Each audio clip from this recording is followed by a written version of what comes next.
गुजरात की तरफ जा रहा था और गुजरात जा रहा था, अचानक ही ट्रेन में मुझे कुछ हो गया, पता ही नहीं पड़ा कि क्या हो गया। थोड़ा पानी पीने से ही, जैसे आरओ का पानी होता है वह मैंने पिया था, अब पीने से ही और मुझे ऐसे और ज्यादा प्यास लगने लगी। क्या लगने लगी? प्यास। अब प्यास में मैं कम से कम 2-2.5 घंटे में 4 लीटर पानी पी गया था, परंतु मेरी प्यास बुझ नहीं रही थी। मैंने कि क्या करूं। अब ऐसे ही और इतने शरीर ने ऐसे मेरा साथ छोड़ दिया, बिल्कुल खत्म, डैमेज हो गया था इतना शरीर मेरा। अब खत्म हो गया और मेरा धीरे धीरे शरीर ऐसे काला हो गया था, ऐसे मेरे बाल, ऐसे मेरा शरीर था बिल्कुल काला। तो सभी लोग, जो मेरे मम्मी पापा जो भी थे, जो घबरा गए कि इस लड़के को अचानक ही क्या हुआ और इतनी जल्दी बीमारी, तो मुझे हॉस्पिटलों में भी भर्ती कर दिया। तो जामनगर में ऐसे बहुत जगहों पर डॉक्टरों ने मेरी जांच भी की और हाथ खड़े कर दिए थे कि इस लड़के को कोई बचा नहीं सकता है। क्या? इस लड़के को कोई बचा नहीं सकता है, क्योंकि मैं मशीन में जब डाला था चेक करने के लिए तो क्या क्या प्रॉब्लम बताई थी कि इसी की दोनों किडनियां फेल है, इसका ब्लड जल चुका है, इसमें बीपी है ही नहीं है, पानी है ही नहीं है, इसको कौन बचाने वाला है, और इसकी जो नसें हैं वह ब्लास्ट हो चुकी है, नस काली पड़ गई थी एकदम। अब मैंने कहा, जैसे मेरी मम्मी बहुत ज्यादा ऐसे घबरा गई कि इस लड़के को ऐसे, और ये हम तो नई जगह पर आए हैं, तो मेरी अंदर से क्या आवाज निकली, मैंने की रोना मत, अगर मैं परमेश्वर का काम कर रहा हूं तो मैं जीवित लौट कर आऊंगा। क्या किया था मैंने? अंगीकार कि मैं जीवित लौट कर आऊंगा। ट्रेन में तबीयत तुम्हारी खराब क्या हुआ फिर? और जान के जैसे हॉस्पिटल में सबसे बड़ा आर्य अस्पताल जामनगर के अंदर है, जो भी डॉक्टर अपना काम करता है वह करता है, और ऐसे 3 दिन में और शाम को क्या खबर दे दी मेरी मम्मी को कि आप अपने बच्चे की डेड बॉडी को ले जा सकते हो। क्या? बॉडी को ले जा सकते हो। अब वहां पर सब जगह पर दंगा हो गया कि रवि तो खत्म हो चुका, रवि मर चुका, और सब जगह पर फोन भी घूम गए। तो कुछ लोग ऐसे थे जो मुझसे चलने वाले, अरे वह तो परमेश्वर का काम करता था, बहुत बहुत दूर पर ऐसे जाता था, और अब क्या हुआ उसे, अब क्यों नहीं बचा वो, ऐसे ठट्टा करने वाले। परंतु परमेश्वर कह रहा है कि मैं उन हाथों को काट दूंगा और भट्टे में झोंक दूंगा, है जो मेरी ओर उठेंगे।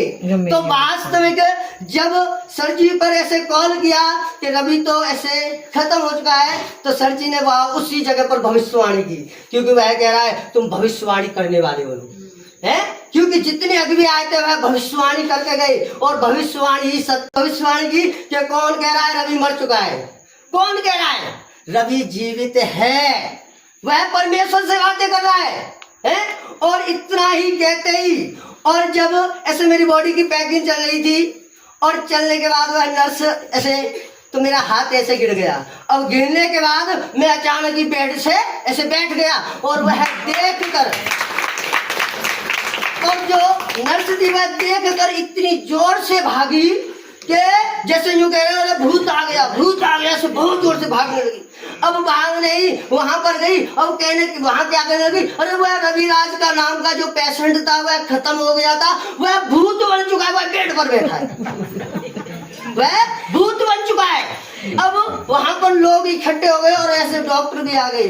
अब डॉक्टर की भी यह हिम्मत नहीं थी कि मेरी बॉडी से टच कर दे, क्योंकि उनके अंदर भी यह चल रहा था कि वास्तविक भूत तो नहीं है हुआ। और के बाद क्या करेंगे, कभी बिल्कुल ठीक है, मैं तो बिल्कुल नॉर्मल हूँ, मैं बिल्कुल ठीक हूँ, क्या कोई दिक्कत नहीं, मेरे कोई दिक्कत नहीं है। तो ऐसे ही डॉक्टर ने फिर से मशीन में डाल दिया, और मशीन में डालते ही जो पसीना जो डॉक्टर का था वह ऐसे आ गया था कि वास्तविक वह देख कर यह चकित हो गया कि इसके अंदर से दोनों किडनियां फेल थी, वह नॉर्मल कैसे हो चुकी, जो ब्लड जो काला पड़ चुका था वह रेड लाल कैसे हो गया, और इसके अंदर बीपी कहां से बढ़ गया, ऐसे अचंबा हो गया था वो, और इसका शरीर एकदम फिट हो गया। यह देख कर, और जो वहां का ऑनर था, जो हॉस्पिटल का जो मालिक था, वह स्पेशल खुद मिलने को आया था, मिलने को आया, और ऐसे फीस आती है, तो मेरी फीस आई थी 1,61,000 रुपये आई थी उस टाइम, 1,61,000 रुपये, और मेरे घर में कोई पढ़ा लिखा नहीं है, और मुझे ऐसे दिया, और मैंने कहा मम्मी ये तो फीस है, कि कितने कि 1,61,000 रुपए तो वैसे कि 1,61,000 रुपए कहाँ से देंगे, अभी आए हैं। अगर 50-60 हजार की बात होती तो वह तो कहीं से भी करके देते। अच्छा। देखकर मैंने कि आप चिंता मत करो, क्योंकि शास्त्र साफ साफ कहा लिखा है कि तुम अपनी सारी चिंता मुझ पर उड़ेल दो, है, और तू अपनी समझ का सहारा ना लेना, परंतु संपूर्ण मन से यहोवा परमेश्वर पर भरोसा रखना।